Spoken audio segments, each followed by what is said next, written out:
Vietnam. Thank you. Thank you so much. Thank you. Please.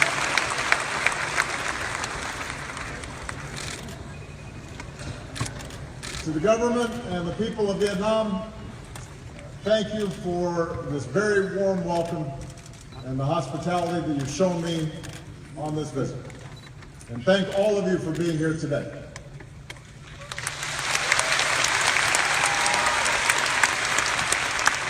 When Vietnamese forces left Vietnam, I was just 13 years old.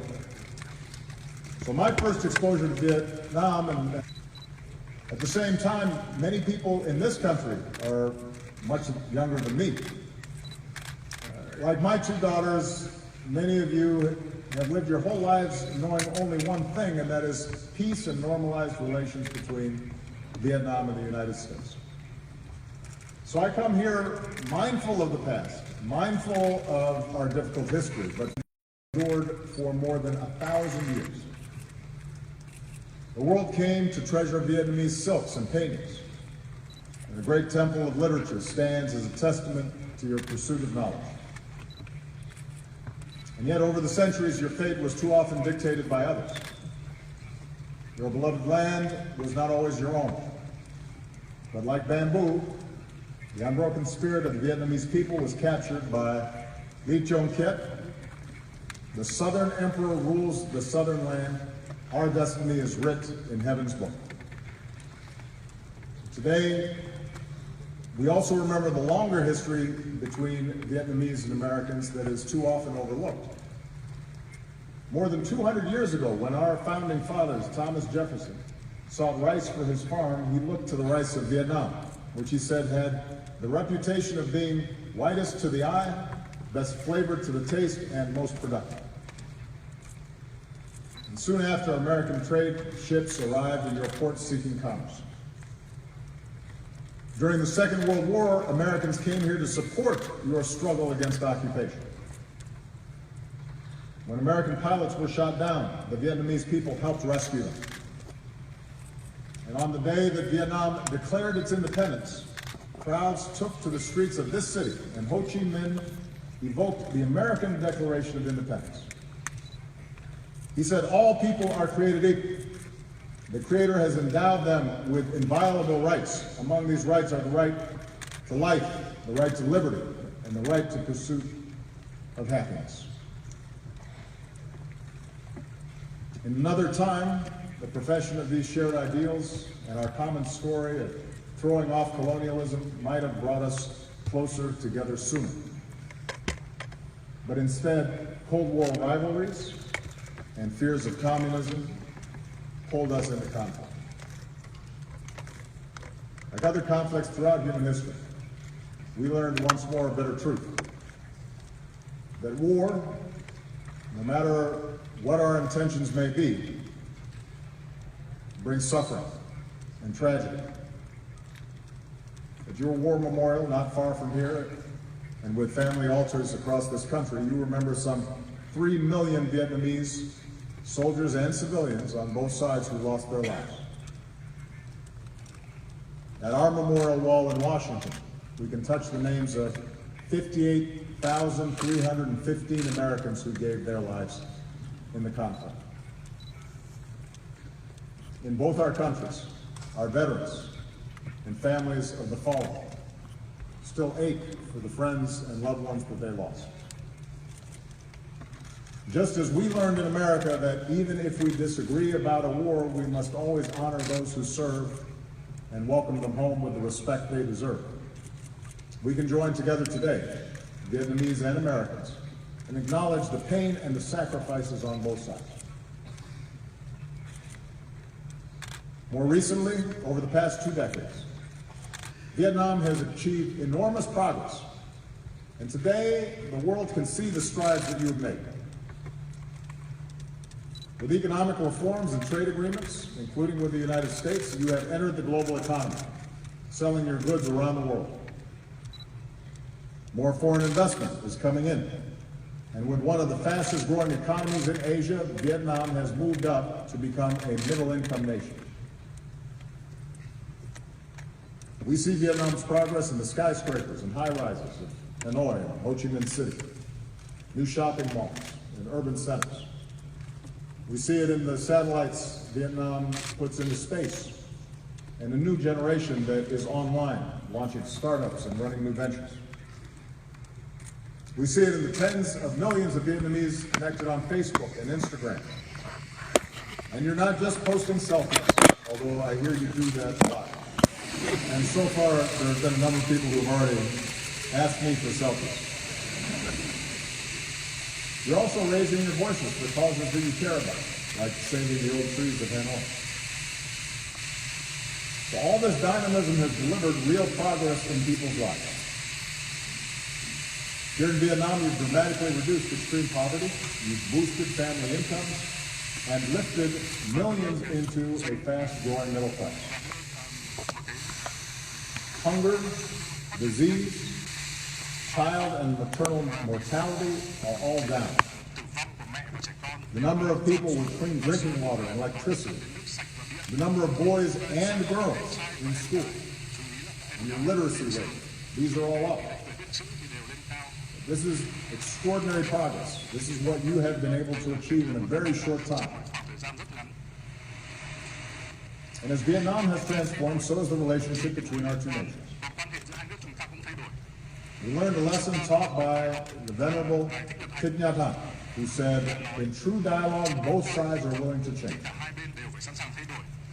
In this way, the very war that had divided us became a source for healing. It allowed us to account for the missing and finally bring them home. It allowed us to help remove landmines and unexploded bombs, because no child should ever lose a leg just playing outside.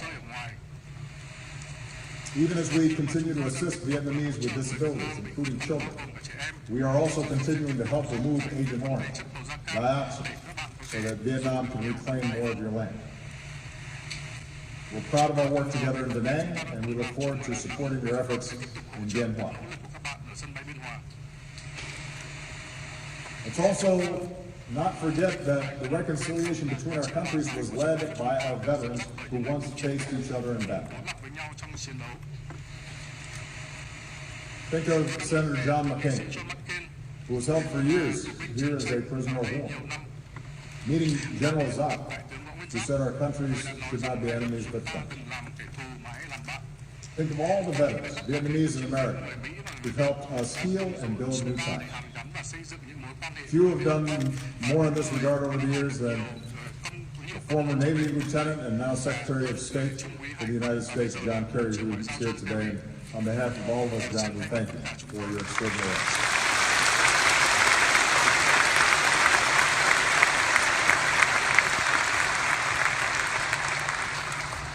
Because our veterans showed us the way, because warriors had the courage to pursue peace, our peoples are now closer than ever before. Our trade has surged, our students and scholars learn together. We welcome more Vietnamese students to America than from any other country in Southeast Asia. And every year you welcome more and more American tourists, including young Americans with their backpacks, to Hanoi's 36 streets, the shops of Hoi An and the imperial city of Hue. As Vietnamese and Americans, we can all relate to those words written by Van Cao. From now, we know each other's homeland. From now, we learn to feel for each other. As president, I built on this progress. With our new comprehensive partnership, our governments are working more closely together than ever before. And with this visit, we've put our relationship on a firmer footing for decades to come. In a sense, the long story between our two nations that began with Thomas Jefferson more than 2 centuries ago has now come full circle. It's taken many years and required great effort. But now we can say something that was once unimaginable. Today, Vietnam and the United States are partners. And I believe our experience holds lessons for the world. At a time when many conflicts seem intractable, seem as if they will never end, we have shown that hearts can change, and that a different future is possible when we refuse to be prisoners of the past. We've shown how peace can be better than war. We've shown that progress in human dignity is best advanced by cooperation and not conflict. That's what Vietnam and America can show the world. Now, America's new partnership with Vietnam is rooted in some basic truths.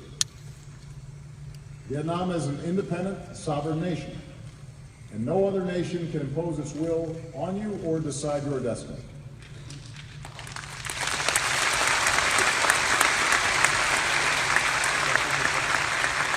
Now, the United States has an interest here. We have an interest in Vietnam's success.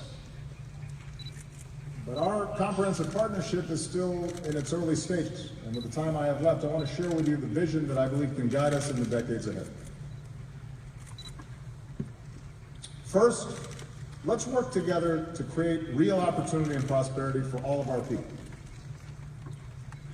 We know the ingredients for economic success in the 21st century. In our global economy, investment and trade flows to wherever there is rule of law, because no one wants to pay a bribe to start a business.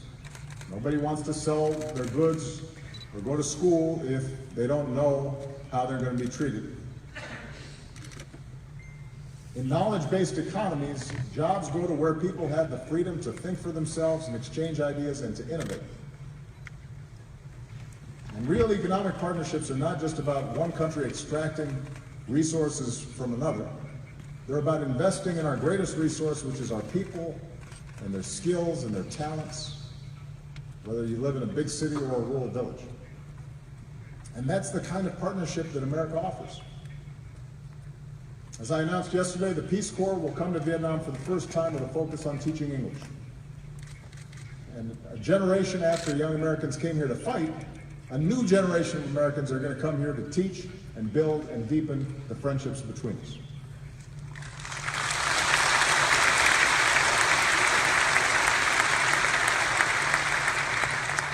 Some of America's leading technology companies and academic institutions are joining Vietnamese universities to strengthen training in science, technology, engineering, mathematics, and medicine. Because even as we keep welcoming more Vietnamese students to America, we also believe that young people deserve a world-class education right here in Vietnam. It's one of the reasons why we're very excited that this fall, the new Fulbright University Vietnam will open in Ho Chi Minh City, this nation's first independent nonprofit university, where there will be full academic freedom and scholarships for those in need.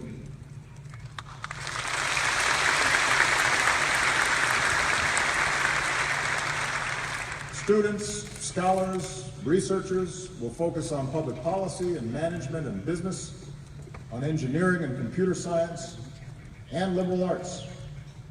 Everything from the poetry of Nguyen Zu to the philosophy of Phan Chu Trinh to the mathematics of No Ba Cho. And we're going to keep partnering with young people and entrepreneurs, because we believe that if you can just access the skills and technology and capital you need, then nothing can stand in your way, and that includes, by the way, the talented women of Vietnam. We think gender equality is an important principle. From Chung sisters to today, strong, confident women have always helped move Vietnam forward. And the evidence is clear. I say this wherever I go around the world. Families, communities, and countries are more prosperous when girls and women have an equal opportunity to succeed in school and at work and in government. That's true everywhere, and it's true here in Vietnam.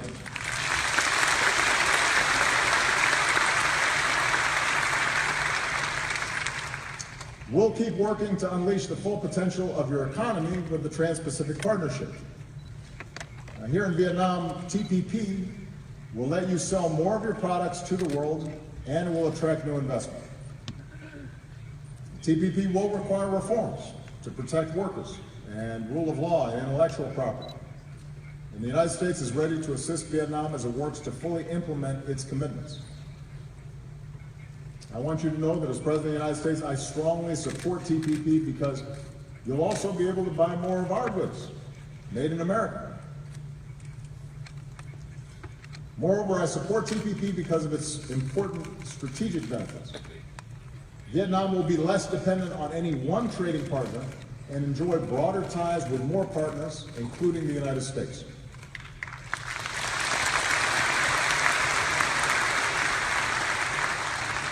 And TPP will reinforce regional cooperation. It will help address economic inequality and will advance human rights with higher wages and safer working conditions. For the first time here in Vietnam, the right to form independent labor unions and prohibitions against forced labor and child labor. And it has the strongest environmental protections and the strongest anti-corruption standards of any trade agreement in history. That's the future TPP offers for all of us, because all of us, the United States, Vietnam, and the other signatories, will have to abide by these rules that we have shaped together. That's the future that is available to all of us. So we now have to get it done for the sake of our economic prosperity and our national security. This brings me to the second area where we can work together, and that is ensuring our mutual security. With this visit, we've agreed to elevate our security cooperation and build more trust between our men and women in uniform. We'll continue to offer training and equipment to your Coast Guard to enhance Vietnam's maritime capabilities. We will partner to deliver humanitarian aid in times of disaster.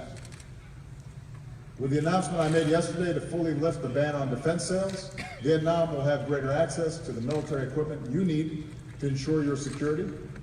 And the United States is demonstrating our commitment to fully normalize our relationship with Vietnam.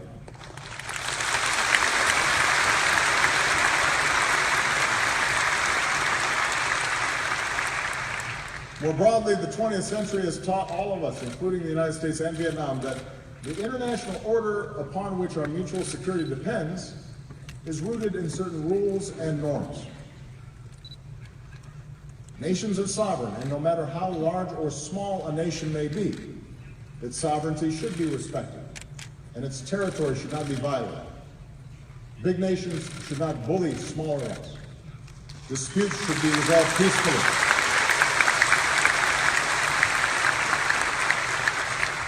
And regional institutions like ASEAN and the East Asia Summit should continue to be strengthened. That's what I believe, that's what the United States believes, and that's the kind of partnership America offers this region. I look forward to advancing this spirit of respect and reconciliation later this year when I become the first U.S. president to visit Laos.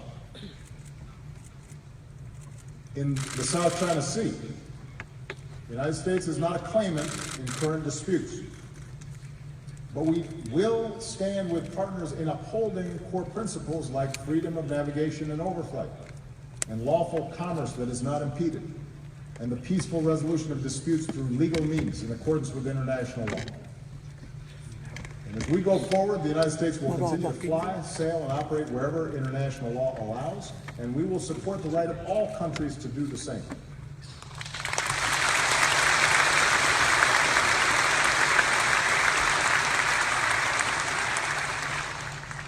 Now, even as we cooperate more closely in the areas I've described, our partnership includes a third element: addressing areas where our governments disagree, including on human rights. I say this not to single out Vietnam. No nation is perfect. 2 centuries on, the United States is still striving to live up to our founding ideas. We still deal with our shortcomings: too much money in politics and rising economic inequality, racial bias in our criminal justice system, women still not being paid as much as men doing the same job. We still have problems, and we're not immune from criticism. I promise you, I hear it every day. But that's scrutiny, that open debate, confronting our imperfections and allowing everybody to have their say. has helped us grow stronger and more prosperous and more just. I've said this before, the United States does not seek to impose our form of government on Vietnam. The rights I speak of, I believe, are not American values. I think they are universal values, written into the Universal Declaration of Human Rights. They're written into the Vietnamese Constitution, which states that citizens have the right to freedom of speech and freedom of the press, and have the right of access to information, the right to assembly, the right to association, and the right to demonstrate. That's in the Vietnamese Constitution.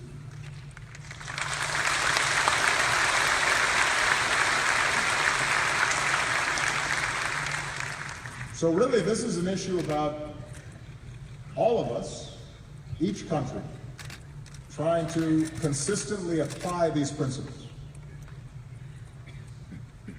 Making sure that we, those of us in government, are being true to these ideas. In recent years, Vietnam has made some progress. Vietnam's committed to bringing its laws in line with its new constitution and with international norms. Under recently passed laws, the government will disclose more of its budget and the public will have the right to access more information. And as I said, Vietnam has committed to economic and labor reforms under the TPP. So these are all positive steps.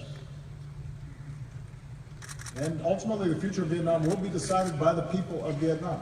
Every country will chart its own path, and our two nations have different traditions and different political systems and different cultures. But as a friend of Vietnam, allow me to share my view. Why I believe nations are more successful when universal rights are upheld. When there's freedom of expression and freedom of speech, and when people can share ideas and access the internet and social media without restriction, that fuels the innovation economies need to thrive. That's where new ideas happen. That's how a Facebook starts. That's how some of our greatest companies began. Because somebody had a new idea that was different, and they were able to share it. When there's freedom of the press, when journalists and bloggers are able to shine a light on injustice or abuse, that holds officials accountable and builds public confidence that the system works. When candidates can run for office and campaign freely, and voters can choose their own leaders in free and fair elections, it makes the countries more stable because citizens know that their voices count and that peaceful change is possible. And it brings new people into the system. When there's freedom of religion, it not only allows people to fully express the love and compassion that are at the heart of all great religions, but it allows faith groups to serve their own communities through schools and hospitals and care for the poor and the vulnerable. And when there's freedom of assembly and citizens are free to organize in civil society, then countries can better address challenges that government sometimes cannot solve by itself. So it is my view that upholding these rights is not a threat to stability, but actually reinforces stability and is the foundation of progress. After all, it was a yearning for these very rights that inspired people around the world, including Vietnam, to throw off colonialism.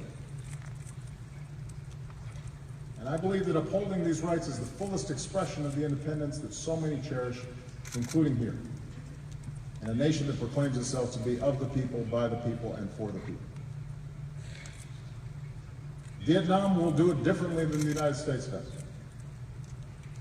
And each of us will do it differently from many other countries around the world. But there are these basic principles that I think we all have to try to work on and improve. And I say this as somebody who's about to leave office. So I have the benefit of almost 8 years now of reflecting on how our system has worked and interacting with countries around the world who are constantly trying to improve their systems as well.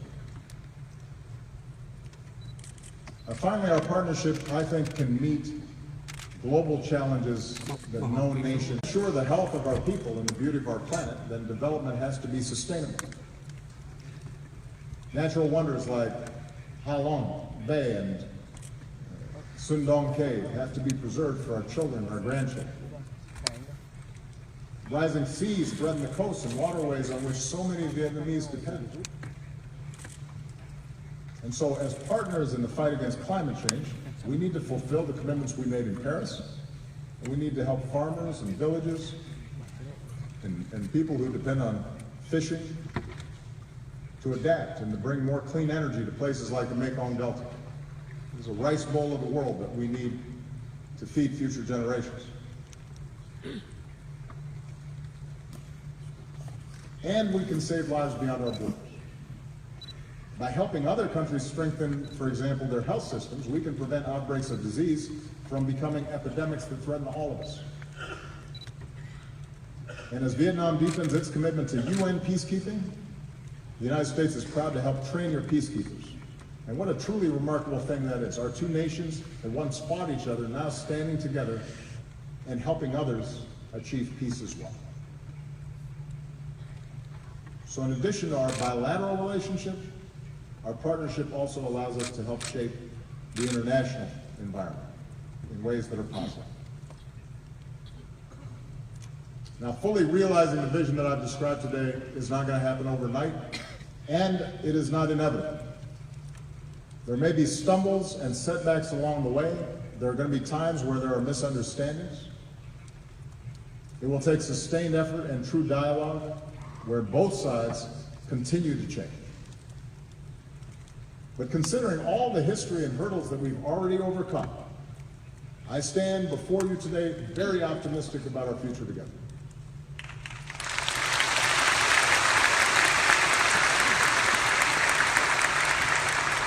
And my confidence is rooted, as always, in the friendship and shared aspirations of our peoples.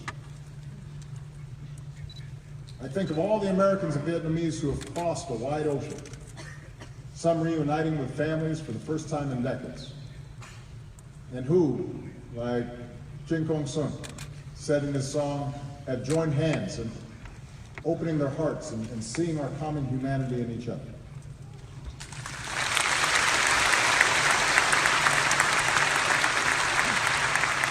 I think of all the Vietnamese Americans who've succeeded in every walk of life.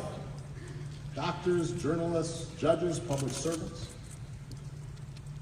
One of them, who was born here, wrote me a letter and said, "By God's grace, I've been able to live the American dream.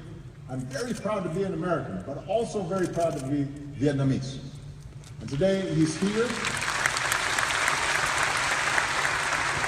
Today he's here, back in the country of his birth, because he said his personal passion is improving the life of every Vietnamese person. I think of a new generation of Vietnamese, so many of you, so many of the young people who are here, who are ready to make your mark on the world. And I want to say to all the young people listening, your talent, your drive, your dreams, in those things Vietnam has everything it needs to thrive. And your destiny is in your hands. This is your moment, and as you pursue the future that you want, I want you to know that the United States of America will be right there with you as your partner and as your friend.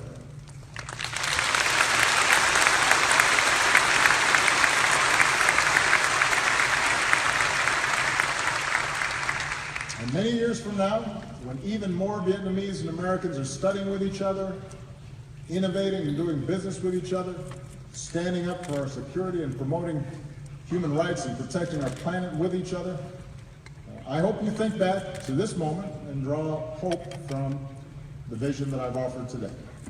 Or, if I can say it another way, in words that you know well from the tale of Kyo, please take from me this token of trust so we can embark upon our 100-year journey together. Thank you very much. Thank you very much.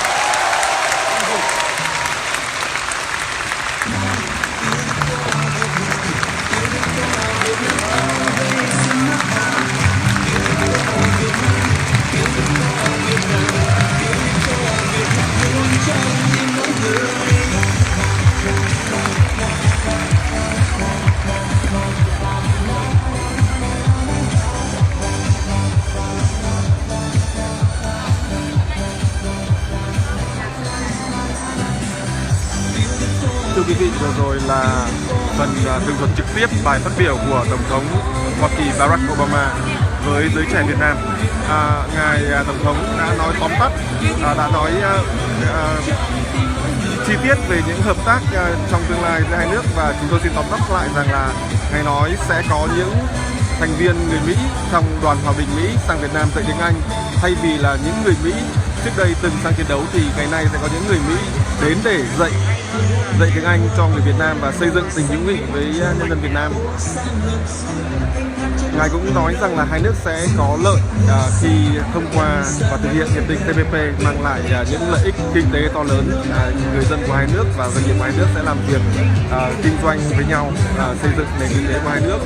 Về vấn đề an ninh và Biển Đông thì Ngài nói là Mỹ đã cung cấp những cái thiết bị để huấn luyện cho lực lượng hải của Việt Nam và sẽ tiếp tục trợ giúp Việt Nam phát triển những cái năng lực quốc phòng để có thể bảo vệ mình. Và mới đây nhất thì Mỹ đã dỡ bỏ lệnh cấm bán vũ khí sát thương cho Việt Nam. Điều đó sẽ giúp cho Việt Nam thực sự có thể mua sắm, tìm kiếm những cái trang thiết bị mà Việt Nam cần để tăng cái năng lực phòng thủ. Đối với vấn đề Biển Đông thì Ngài nói rằng là nước Mỹ tuy là không có tuyên bố chủ quyền, nhưng mà nước Mỹ muốn làm việc với các đối tác và các bạn bè ở trong khu vực để duy trì những nguyên tắc về luật pháp quốc tế, đó là tự do hàng hải, tự do bay qua các cái vùng biển quốc tế. Và Mỹ sẽ tiếp tục duy trì những cái điều này, và Mỹ sẽ tiếp tục làm việc với Việt Nam và các cái đối tác quốc tế, đối tác trong khu vực để duy trì điều này. Về nhân quyền thì Ngài cũng có nói là nước Mỹ tuy là không hoàn hảo, nhưng mà nước Mỹ vẫn đang liên tục làm việc để xứng đáng cũng như là phát huy và quảng bá những cái giá trị mà những cái vị lập quốc của nước Mỹ đã hình thành nên. Và Việt Nam cũng như Mỹ thì có những cái khác biệt với nhau về nhân quyền, nhưng mà cũng sẽ đều phải tuân thủ những cái nguyên tắc chung về nhân quyền, về tự do dân chủ, và những nguyên tắc chung này thì cũng đã được nêu ra ở trong hiến pháp của Việt Nam. Và những gì thực hiện để duy trì những nguyên tắc tự do dân chủ sẽ chỉ có lợi, sẽ chỉ mang lại ổn định chứ không phải là điều ngược lại. Và Ngài khuyến khích các bạn trẻ của Việt Nam và Mỹ tiếp tục học tập, làm việc cùng nhau, thắt chặt tình quan hệ, tình hữu nghị và xây dựng những cái quan hệ tốt hơn giữa hai nước trong tương lai. Thông tin chi tiết và chính xác thì tôi sẽ tiếp tục cập nhật trong thời gian tới, vì sự chuẩn bị khá là gấp gáp và không có văn bản sẵn, nên là thông tin tóm tắt vừa rồi có thể có những cái nó chưa hoàn toàn chính xác, mong quý vị thông cảm. Đến đây thì chúng tôi cũng sẽ kết thúc cái phần tường thuật trực tiếp bài phát biểu của Tổng thống Barack Obama trước giới trẻ của Việt Nam tại Hà Nội ngày 24 tháng 5. Xin chào quý vị.